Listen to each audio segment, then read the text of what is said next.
constelações de lembranças que me deixam inconsciente, carregando universos dentro da minha consciência. Todo dia um grande tédio nesse cosmos sem essência, e todo esse meu império de estrelas brilhantes na mente são constelações de lembranças que me deixam inconsciente. Sinto que há bastante tempo tentei encontrar a beleza desse nosso universo tão grande e vasto que pensei que havia mais nada. Viagem na toa sem rumo pro nada, pequenos planetas e grandes galáxias, nada fazia sentido pra mim. Procuro na funda até onde não ir, lugares remotos em todo o sistema que não poderia explicar nem ciência, e muito menos parte da existência que causa explosão na sua consciência. Mas nada que eu visse me agradava, pulando estrelas minha mente viaja, mas tudo isso bem a troco de nada, seguindo em frente com a minha jornada. Talvez isso seja culpa da arrogância que me deixa preso nessa ignorância, mas sinto que não posso desistir. Uma viagem tão longa e longe pra mim, acho que duvido dessa esperança. Me leva no longe pra alguma importância, criando em mim uma perseverança de um dia encontrar e moldar minhas lembranças. Certo dia uma viagem, vi perceber que tinha algo de estranho, um ponto brilhante no vasto escuro, em minha volta brilhando quase tudo. Fiquei impressionado, decidi correr, cheguei a um grande espaçoso planeta, e foi aí que realmente encontrei que a real beleza do meu mundo era você.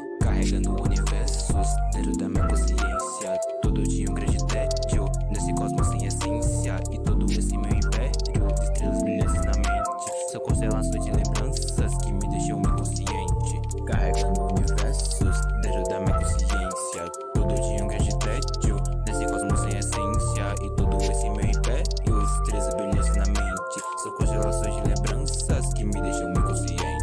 Depois de ter te encontrado, viajamos a todos os lados, de ponta a ponta desse grande universo. Sentia que não tinha mais esse tédio, com você do lado que eu senti, que é esse vazio que machuca aqui, que me fazia eu me sentir assim, essa grande sensação de estar sozinho. Por tantos lugares que já visitamos, que ao seu lado era impressionante, dia de Saturno até espaço noturno, até mesmo os lugares mais frios de Netuno. Não importava onde, não importava o lugar, se for com você tô querendo estar lá, um dia até o fim do universo pra nossa aventura, um dia enfim completar. Com certeza problemas irão existir, fazendo a gente querer desistir, mas não se preocupa que proteja aqui, enfrentaremos juntos pra firme seguir, pra sempre essa aventura continuar, pra cada tomou a gente explorar, seguindo com nossas memórias pra nossa história e nosso legado repassar. Já se passou tanto tempo que apenas a gente só se descansar, pousamos em um planeta e vendo cometas, e começamos a lembrar do dia que a gente se conheceu e prometemos amar um outro. Te fiz minha pequena rosa e eu acho que essa aventura por fim acabou. Carregando universos dentro da minha